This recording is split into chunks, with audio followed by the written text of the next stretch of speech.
सद्गुरु के सानिध्य में, सद्गुरु के सानिध्य में, सद्गुरु के सानिध्य में, समर्पण के संस्कार में आ जाती है जब कोई आत्मा, तो घट जाएगी उसके जीवन में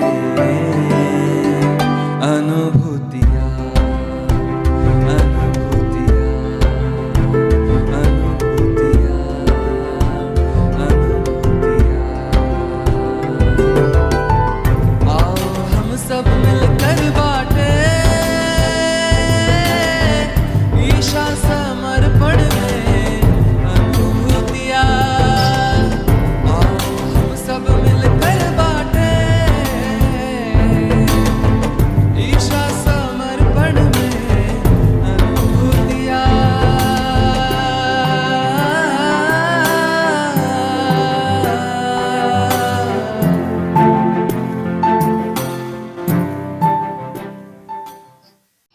नमस्कार, जय बासाई। पिछले वीडियो में हमने देखा कि किस प्रकार से पत्नी को अनुभूति हुई और उसे भी हमारी ये ध्यान पद्धति जानने की जिज्ञासा हुई, सीखने के लिए एक रुचि निर्माण हुई। लेकिन उस वक्त परमिशन नहीं थी। जिन्होंने शिविर अटेंड न की हो उन्हें सिखाना नहीं था। तो जिन्होंने शिविर अटेंड की है सिर्फ वही लोग ध्यान कर सकते थे। लेकिन जब ऐसी सुंदर सुंदर अनुभूतियाँ होने लगी, जिन्होंने शिविर अटेंड की थी, जो ध्यान कर रहे थे, तो उनको भी इच्छा हुई कि नहीं, अगर गुरुदेव परमिशन दे तो अच्छा है ना, हमारे घर के सदस्य भी सीख सके, हमारे मित्र भी लाभ ले सके, हमारे नेबर्स जो भी है, हम सबको ये बात बता सके, उन्हें सिखा सके और उन लोगों को भी ये लाभ प्राप्त हो, उन्हें भी अनुभूतियाँ प्राप्त हो। तो ये शुद्ध इच्छा रखते थे सभी लोग। और उस दौरान मैसेज आया कि गुरु पूर्णिमा का आयोजन किया गया है। 2001 की गुरु पूर्णिमा का आयोजन नवसारी में किया गया था, एक हॉल में होने वाली थी। तो भावनगर में से हम लोगों ने निश्चय किया कि चलो चाहते हैं नवसारी गुरु पूर्णिमा कार्यक्रम में, और भावनगर से बस वो बांधकर गए थे, सब बस लेके ही गए थे। और वहाँ पर गुरु पूर्णिमा के अगले दिन कार्यक्रम में बताया गया कि जो लोग गुरु पूर्णिमा के दिन दीक्षा लेना चाहते हैं, गुरु दीक्षा लेना चाहते हैं, तो उनको फॉर्म फिल करना था। वो अपनी डिटेल्स के साथ फॉर्म भर के दे सकते हैं। तो हम में से कई लोग बहुत आनंदित हुए और प्रसन्नतापूर्वक वो खुशी खुशी फॉर्म भर दिए।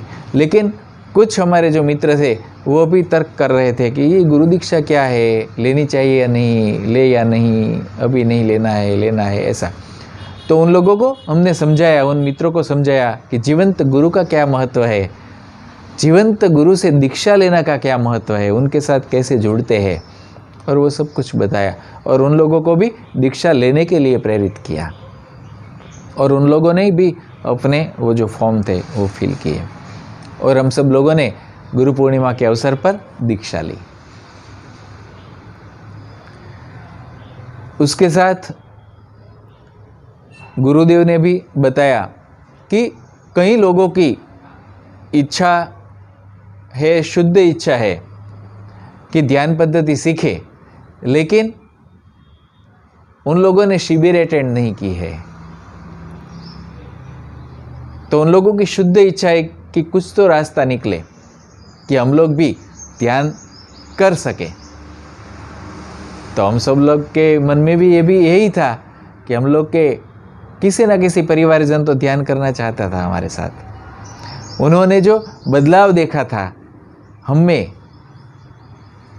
हमारे व्यक्तित्व में, हमारी बातों में, हमारे विचार में, आचरण में, सभी साधकों का ओवरऑल, और जुड़ना चाहते थे, लेकिन परमिशन नहीं थी तो जुड़ नहीं सकते थे। तो उनके लिए एक रास्ता खोला पूज्य गुरुदेव ने और एक धुन की कैसेट का विमोचन किया और कहा कि इस धुन की जो कैसेट है उस पर आप 8 दिन तक ध्यान करवाइए। जो भी ध्यान सीखना चाहते हैं उन्हें 8 दिन तक ध्यान करवाइए। तो 8 दिन ये धुन के साथ ध्यान करने से उसके चक्रों का शुद्धिकरण हो जाएगा और उसके बाद उन्हें आप हमारी ये ध्यान पद्धति बता सकेंगे और वे फिर कर सकेंगे। तो मुझे बहुत आनंद हुआ कि मेरी पत्नी ध्यान सीखना चाहती थी, उसके लिए रास्ता खुल गया। तो मैं बहुत खुशी के साथ, आनंद के साथ वो कैसेट लेकर आया घर पे और मेरी पत्नी को बताया कि देख, तू ध्यान पद्धति सीखना चाहती थी ना, तो गुरुदेव ने ये रास्ता निकाला है। अब तू 8 दिन इस कैसेट लगाकर ध्यान कर। तो उसने कैसेट लगाकर हर रोज 1 घंटा ध्यान करना शुरू किया। तो उसे भी बहुत अच्छी अच्छी अनुभूतियाँ शुरू हो गई। उसे ध्यान के दौरान पहले प्रकाश के तो दर्शन होते थे, लेकिन उसके साथ सर्प के भी दर्शन होने लगे, त्रिशूल के दर्शन होने लगे और शिवलिंग के दर्शन होने लगे। इतना ही नहीं, एक टेकड़ीनुमा जगह पर एक शिव मंदिर दिखने लगा और वो उसे लगा कि ये शायद तख्तेश्वर मंदिर ही था, लेकिन आज जैसा दिखता है ऐसा नहीं था, कुछ अलग था। टेकड़ी भी आज जैसे वो उसके स्टेप्स वगैरह बनाया है, जो बगीचा जैसा बनाया है, वो नहीं था। लेकिन पता चल रहा था कि ये पुरानी टेकड़ी और पुराना वो शिवालय वो तख्तेश्वर ही था। तो उसे ऐसा सब कुछ दिखने लगा ध्यान के दौरान और वो भी बहुत आनंदित होती थी और ध्यान के बाद उसको क्या क्या अनुभूति हुई वो मुझे बताती थी, उसकी प्रसन्नता व्यक्त कर रही थी। तो ऐसे जब 8वां दिन आया तो 8वें दिन क्या हुआ? 8वें दिन उसकी जागृति हो गई और उसके स्पाइन में बिल्कुल नीचे से जैसे कि एक सर्पाकार फ्लो शुरू हुआ और वो ऊपर चढ़ता गया, एक एक चक्र पार करता हुआ और सहस्त्रार तक आया, मस्तक तक आया। इतना ही नहीं, लेकिन जैसे मस्तक से बाहर आ गया, जैसे सांप होता है ना, उसकी फन होती है, तो वो सर से ऊपर तक निकाल कर वो हिलने लगी। इतना ही नहीं, फिर वहाँ से आगे झुक के आज्ञा चक्र तक आए और वापिस आ गए, आज्ञा चक्र आए और वापिस आए। उस प्रकार से उन्हें अनुभूति हुई। जिसकी पूंछ नीचे थी और उसके शरीर फैलाकर वो सीधा किया।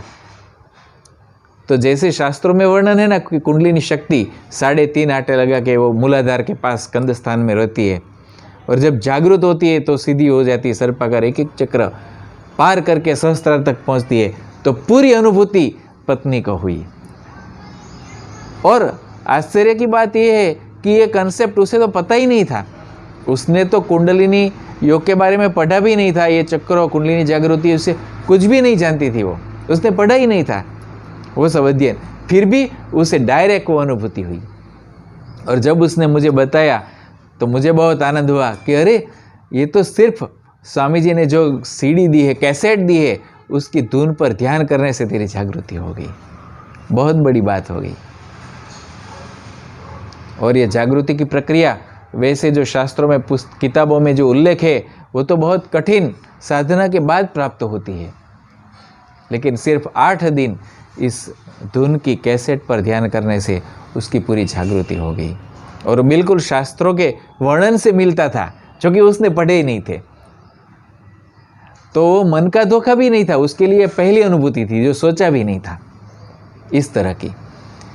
तो पहले ये दर्शन होने लगे और उसके बाद उसकी जागृति हुई।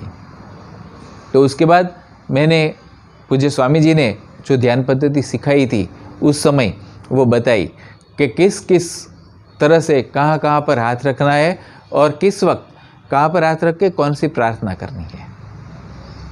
तो पूरी पद्धति वो सीखी और वो करने लगी। वो भी आनंदित हुई और विभिन्न अनुभूतियाँ उसे भी प्राप्त होने लग गई। तो इस तरह शुरू हुआ। हमारी इच्छा थी कि परिवार जन भी शामिल हो, परिवार के लोगों को भी अनुभूतियाँ हो। इस तरह से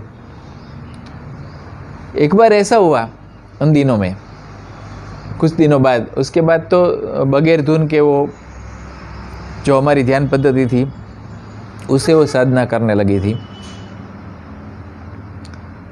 लेकिन एक बार हम लोग घर के बाहर कंपाउंड में बैठे थे, झूले पे बैठे थे, बात कर रहे थे गार्डन में जो था कंपाउंड में। तो वहाँ पर हम लोग बैठे हुए थे। तब मेरी मदर ने कहा अचानक मेरी वाइफ से, चक्षु वो जो तू धुन लगा कर ध्यान करती है ना, वो तो शायद कैसेट लगा कर यहाँ चली आई है, वो धुन बजती है। चक्षु ने कहा नहीं मम्मी, मैं कैसेट लगा कर नहीं आई, हम लोग यहाँ बैठे बैठे बात ही कर रहे हैं। नहीं, वो मुझे स्पष्ट रूप से सुनाई देता है, धुन बज रही है। जबकि हमने कैसेट नहीं लगाई थी, लेकिन वातावरण में वो धुन गूंज रही थी और मेरी मदर को वो सुनाई देने लगी। और आश्चर्य की बात ये थी कि पूरे विस्तार में, पूरी सोसाइटी में मेरे अलावा किसी के पास वो कैसेट ही नहीं थी, क्योंकि और कोई साधक ही नहीं था। वहाँ से 2-4-5 किलोमीटर एरिया में कोई नहीं था, 2 किलोमीटर में तो कोई साधक नहीं था, किसी का रेसिडेंस नहीं था। तो सोसाइटी में तो कहाँ सवाल है, और वो धुन गूंज रही थी बिना कैसेट लगाए। तो ये मेरी मदर को अनुभूति हुई थी। तो इस प्रकार से ये शुरू हुआ। हम ये बातें बताने लगे और दूसरे लोगों को प्रेरित करने लगे कि हाँ, ऐसी ऐसी अच्छी अनुभूतियाँ हो रही है। अगर आप भी ये अनुभूति करना चाहते हो तो ये ध्यान अपनाइए, और ध्यान से पहले 8 दिन तक इस कैसेट पर ध्यान कीजिए। उसके बाद जो हम ध्यान पद्धति सीखी है वो आप सीख सकते हैं। तो इस प्रकार से हम जो भी लोग गुरु पूर्णिमा में नवसारी गए थे और कैसेट्स लाए थे, अपने पहले परिवारजनों पर वो उसका प्रयोग किया, उनको अनुभूति हुई। उसके बाद मित्रों को, रिश्तेदारों को बात बता के, जो भी जिनको भी इच्छा हो उनको देने लगे, उनको भी ये वो सिखाने लगे ध्यान। तो इस प्रकार से थोड़ी बहुत संख्या में कुछ नए लोग जुड़े। तो वो करीबी रिश्तेदार थे जिन्होंने, हम लोगों ने ये शिविर अटेंड की थी और अनुष्ठान किया था। उनमें से जो गुरु पूर्णिमा में गए थे, उनके कुछ करीबी रिश्तेदार इस प्रकार से जुड़े थे। लेकिन हमें लगता था कि नहीं, अभी ये बड़े स्तर पर अगर जाए तो अच्छा है, बहुत बड़े स्तर पर कार्य का विस्तार हो तो बहुत अच्छा है। लेकिन पता नहीं था किस प्रकार से होगा। लेकिन लगा कि गुरु शक्तियों ने कुछ तो उसके लिए आयोजन किया ही होगा। 2001 के नवंबर में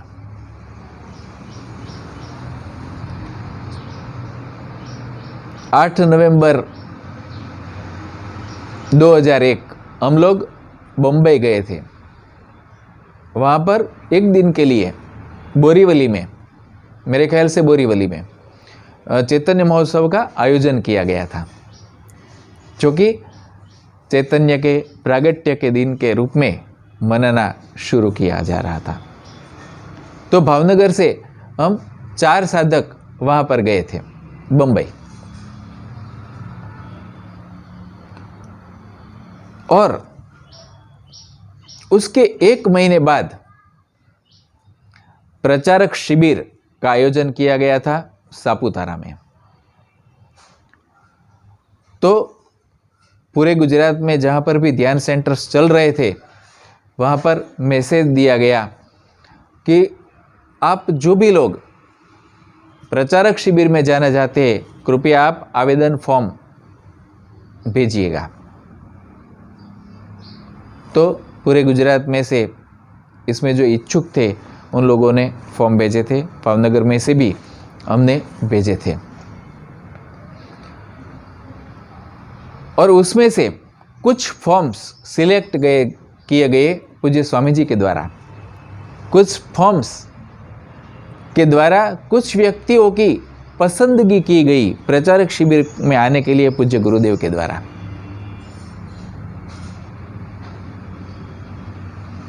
तो वो प्रक्रिया किस प्रकार से की गई वो हमें बाद में पता चला कि पूज्य स्वामी जी ध्यान में बैठ गए थे और उन्होंने सिर्फ इतना कहा था पास जो स्वयंसेवक थे साधक से उनसे कि आप सिर्फ फॉर्म हाथ में लेके नाम बोलिएगा तो मैं इशारा दूंगा, उसका नाम वो टिक करना है आपको।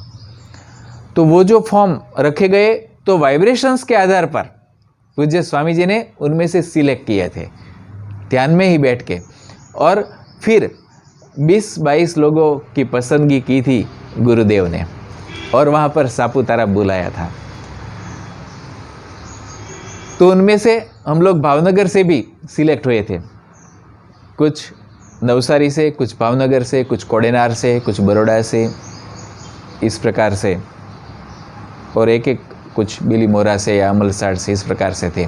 तो 20-22 साधकों की पसंदगी सापुतारा प्रचारक शिविर में जाने के लिए की गई थी, जो कि एक एडवांस शिविर थी। और क्या था उसमें ज़्यादा पता नहीं था, सिर्फ इतना पता था कि एडवांस शिविर है और पूज्य गुरुदेव हमें कुछ एडवांस सिखाने वाले हैं। तो हम लोग बहुत उत्साहित थे और हम लोग